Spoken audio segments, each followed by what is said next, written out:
Ayan, magandang araw mga ka-people, mga kapugong biyahero, mga charity viewers. So, ayan, nagmimiss yun ng PB team ngayon. So, hindi tayo nakasama kasi meron tayong special o kailangan gagawin. Kasi kailangan natin na bumili ng materyales. Ayan, nandito ako ngayon sa hardware para mag-order ng materyales mga kababayan. Inantay ko lang si Bitoy kasi nasa Kabitoy yung listahan. At pumunta rin siya dito kasi meron siyang siya yung gagawa ng bahay. So kailangan natin na nandito si Bitoy para sa mga orderin na materyales. Kasi po ay gagawan na ng bahay or tulugan sina Milvin at Junjun doon sa PB House. So mamaya ipapakita natin mga kababayan kung saan gagawin yon. Kasi ayun na nga, gagawa na po sila ng maayos na tulugan. Hindi na sila matutulog sa duyan. So ngayong araw i-order na yung materyales. So, mamaya ipapakita natin yung mga yung kung saan gawan sila Milvin at Junjun ng bahay or ng kwarto para may maayos na sila na tulugan. So ayan, antayin lang natin si Bitoy.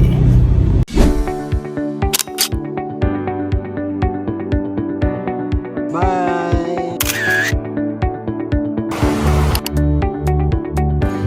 Yung ginagawa ni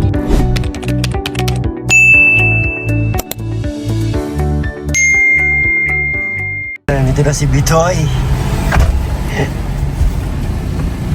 Order na tayo ng materyales. Yan o.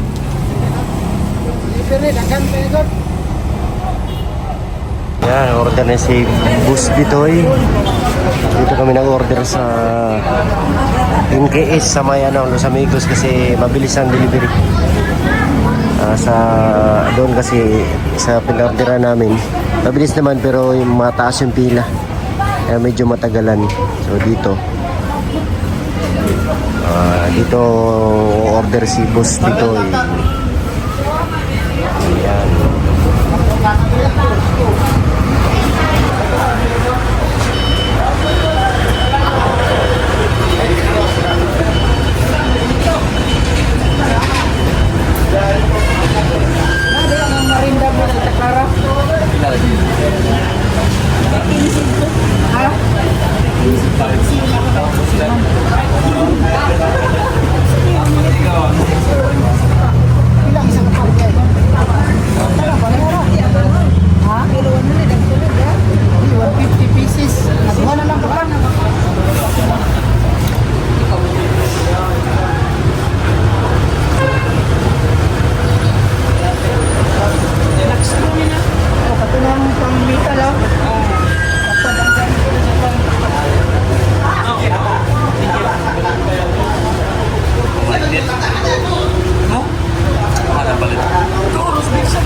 Later. Yun nga mga ka-people, naka-order na kami ng materyales para sa gagawing kwarto nila Junjun at Milvin or parang bahay na rin mga kababayan.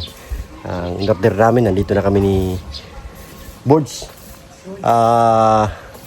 Bitoy Dilimix Vlog. So kakarating lang namin mga kababayan. So ngayon, papakita natin kung saan gagawin yung kwarto nila Junjun or bahay na mga kababayan. Nandito po yun gagawin.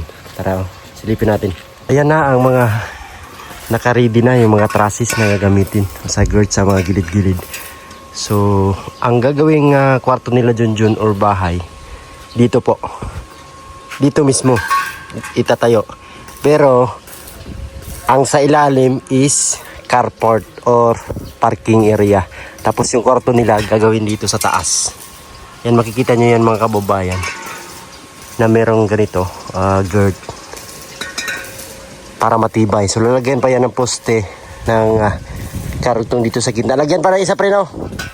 Dito sa gitna. Poste. Saka dito. Kasi yung una po ay ang plano bubong na kasi parking ang lalagay dito. Pero napag-isipan ni Sir Paul na gagawin na lang kwarto sa itaas. Kaya dagdagan ang mga materyales. So ito yung naunang order para sa carport. Pero dinagdagan namin kanina para sa mga kwarto sa itaas. Kaya ito, para matibay, lagyan ng poste dito. Isa dito rin sa gilid. Sa gitna, lagyan din.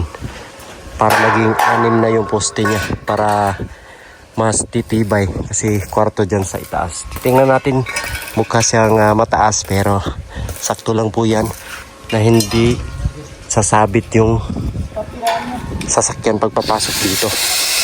Ayan mga kababayan, no? Ang galing.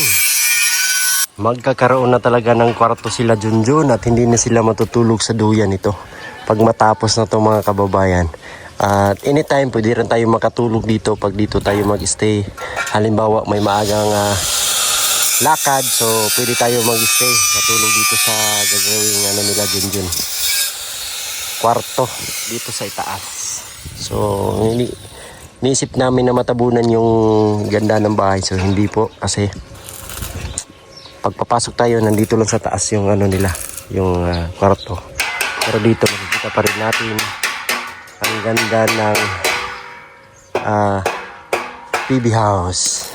Ayan, talagang ang tibay nito. Ayan, dito po yung mga ginagawa. Kaya tayo natagalan.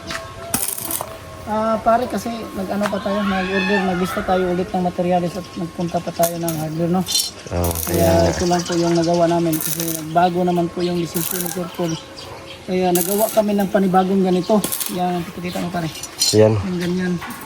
So hindi sana ganyan yung gagawin kung Bubong na. Ang bubong sana to. Ito lang sana yung gagawin namin kasi pababa siya papunta dito. So yan po yung magiging tibay niya sana. Kaya lang nagbago yung isip nila. Kaya ganun po ang nangyayari. So, abang-abang lang kayo palagi mga kababayan, mga ka-idol, para at least makikita nyo yung pagtrabaho namin dito. Ayan. So advantage din or maganda rin yun na nabago yung isip pa. Kasi meron ng kagagong kwarto dito. Sila Junjun at Milvin. Diba? Ang galing. Napakatibay ng mga ginamit, no? 2x3 at saka 2x2. Tapos yung kapal niya, ano ang kapal nito, pre? 1.5? 1.5 yung kapal, makapal na rin yan. Tapos naka full wheel dyan, no? Tingnan nyo, naka full wheel dyan. May flux lang to sa itaas. Pag bikin yan, matanggal yan mga kababayan. Ayos. Ang galing talaga. Tapos yung mga diskartihan, no, para mag-fix talaga siya. Sa gilid ilagay. Dito nyo ilagay sa gilid tapos buhitan nyo ng mabuti. So ganyan, para makuha nyo agad dito na yung sukat. Tapos sabayan nyo lang sa eskwela yan. Sabayan. Yes, oh. Tapos naguhitan mo dito. Mga diskarte ba? Buhitan mo. Diyan ka mag-eskwela. Kabilaan. Kabilaan. Diyan ka na mag-eskwela. Kasi pag susukat-sukatin, Hirap matagal, hirap pag analyze ka pa. No? Hirap yan ganyan. Pang madali, ilagay mo sa gilid, guhitan. Wala na. Ayan na. Diretso na pagkabit. Sa mga gagawa ng ganito, meron na kayong nakuha na diskarte kung paano. Wala magbigay ng idea, pare. Idea ba? Idea. Pero kung meron pa kayong gustong matutunan, panoorin nyo po sa mga vlog na ina-upload ni B2's Daily Mix Vlog kasi meron din mga tutorial doon. Mayroong mga tutorial doon na mga diskarte, paano mag-tiles, lahat-lahat sa mga gagawin sa inyong mga bahay. kung may katanungan pa na hindi naintindihan masyado, just comment sa ating Facebook page sa Robert Jan Villabito. Ayan, kay Robert Jan Villabito. Kung meron kayong gusto mong ipagawa, ayan. I-search po sa Facebook ang Robert Jan Villabito. Doon kayo magtanong sa kanya.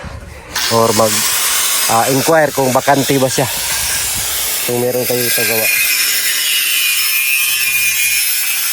Ayan na, matapos ng ikating. Tapos may isaw. Huwag putulin. Ayan. Hindi ito magkasya. Ayan, grabe, 0-0 talaga ba? 0-0 ang diferensya. Diferensya. 0-0 diferensya. Ito Kaya ka. ka na, may ano dito. Oh. May guhit. Hindi, may welding. Oo.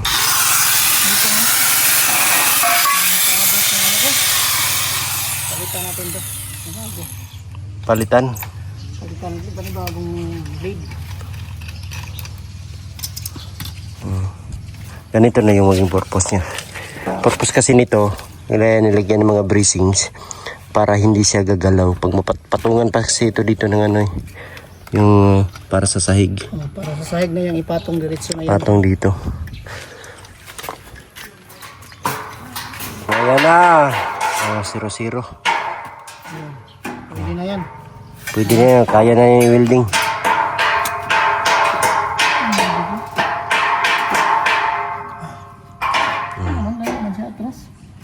Ano yan, pre? Marap na. Okay.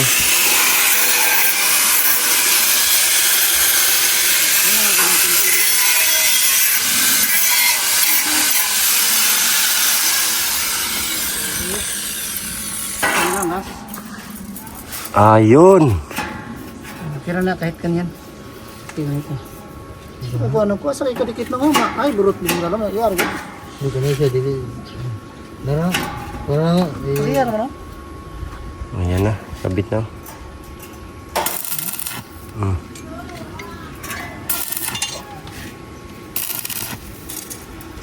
Tagal mabusisi kasi pag ganyan. Ako pare. Oo nga pare. Ayan o. Yan na naman. Ilapat nyo lang dyan o. Dapat na lang natin. Yung partner mo pare. Taga saan man to? Dikit bahay ko yan. Dyan sa ano? Yan dati kasi yung partner ko. Kasi may ano lang. May mga ginagawa din siya ba? Oo. Kaya hindi ko nakuha yung trabaho ko ng iba. Ayan o. Pinahita na ulit. Ayan ang paulit-ulit hanggang sa mga tapos lahat. Ito na yung resulta ng ano ng ginagawa. Asan ba sila Milvin Junjun? Doon siguro sa ano? Sa loob. Sa ilalim. Tahan natin. Tahan natin si Milvin. Ayan si Milvin. Oo.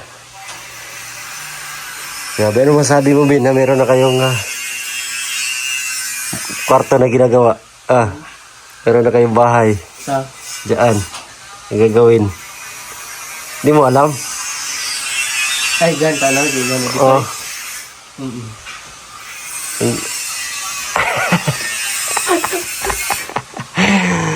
Ay, masaya. Siyempre, masaya, no? Meron na kayong maayos na tulugan. Okay kayo. At saka gusto ko pala lang pasalamatan mga kababayan yung mga nagpadala ng package sa no? Ano pa ito? Ang dami. Ito yung mga Leticia Pramo.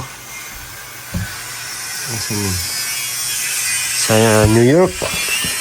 Ito rin. Yung daming mga package na dumating. Maraming salamat din. Gusto ko lang din pasalamatan po sa mga nagpadala sa amin ng cup, sling, at saka t-shirt kay si Ma'am Risa. Thank you so much po. At meron kami tig-isa. Kaming lahat, sila Milvin, Junjun. Lahat kami merong pinadala. Pati sila Istong, Speaking Mumbai. Ayan. Thank you so much. Ayun doon sa sasakyan yung yung sling. Mamaya pakita natin. Nandoon. Puntahan natin para makita at mapasalamatan ba. Ano natin kasi nagbigay siya ang bait. At sa mga nagpadala po para sa amin, kay Ma'am Joy, kay Mama Erlinda, ayan, at sa lahat ng mga nagpadala rin para sa amin. Gusto ko pasalamatan. Maraming salamat sa inyo po. Kay Ma'am Haider, ayan, yung mga pinadala niya sa amin nung nauna, yung stand at saka yung tawag nito, yung cellphone holder. Ayan. Maraming salamat. At siyempre sa lahat ng sponsors, kay Tita Redemption. Ayan. Taos puso ako nagpapasalamat sa inyo, sa inyong pagtulong sa akin. At kay Mama Aileen ng Madrid, maraming salamat. Ayan, puntahan natin yung binigay na tawag nito. Maganda kasi isling, tapos damit, chocolate, meron pa chocolate dito sa sasakyan.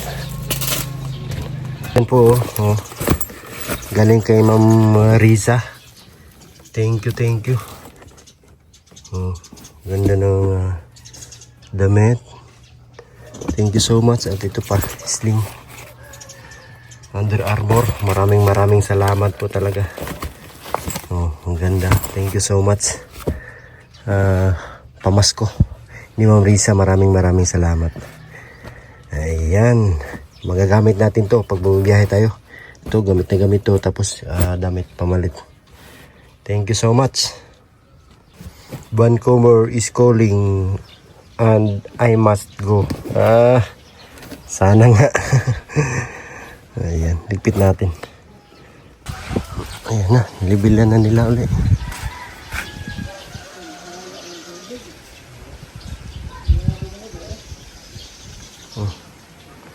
Kailangan talaga ng level hose para pantay talaga siya ba.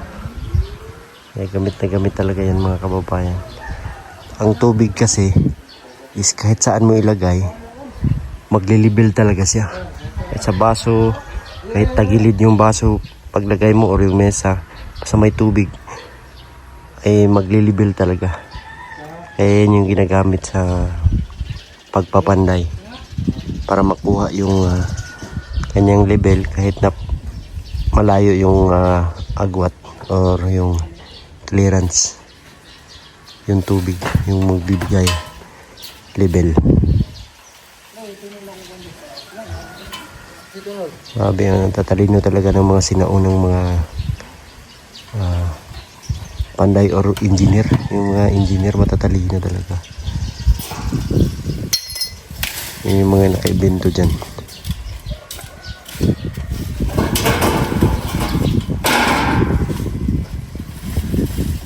Labitin bro.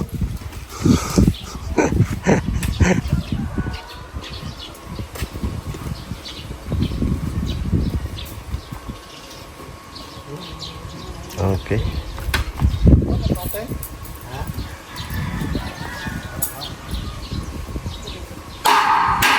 So ayan na ang bilis may girt na.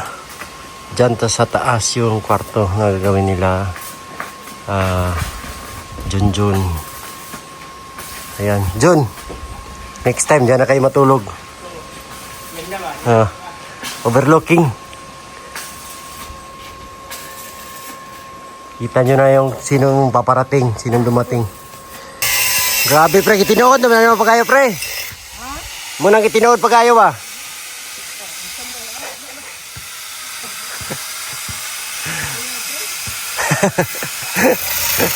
Ayan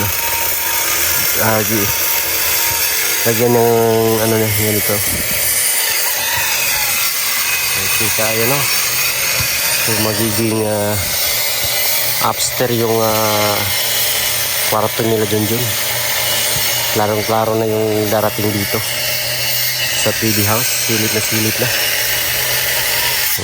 Ganda rin tignan kasi nasa taas. Ayun lang ang update dito sa gagawing kwarto nila dun at building. Okay, So yun nga mga kababayan, mga ka-people, nakakatuwa kasi sila Junjun at Melvin ay gagawa na ng kwarto para may maayos na silang tulugan. Ayan si Melvin naglalaro ng basketball dito kasi po ay hapon na mga kababayan. At ako'y uwi na bukas ay pahinga ng team kasi sa Lunes po mga kababayan ay maaga kaming aalis para magmisyon. Siyempre kasama yung PB Team Luzon at Davao, ang buong team mga kababayan. At darating nga pala sila Jason dito at si GR. Ayan, magsama-sama ulit kami sa pag-akyat ng bundok mga kababayan. So ayun lang. At dito ito yung lugar nila, ang ganda. Si Melvin, no? Yeah.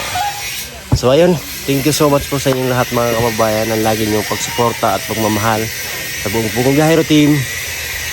Salamat sa mga charity viewers, sa lahat ng sponsors, kay Tita Redemption, kay Ma'am Aileen, kay Tita Luisa. Siyempre, shout out nga pala sa nanay namin sa Pilipinas, si Tita Biglab. At sa lahat-lahat po ng sumubaybay, nagsuporta sa amin. Maraming salamat sa inyo lahat mga kababayan. We love you all. God bless. Bye-bye.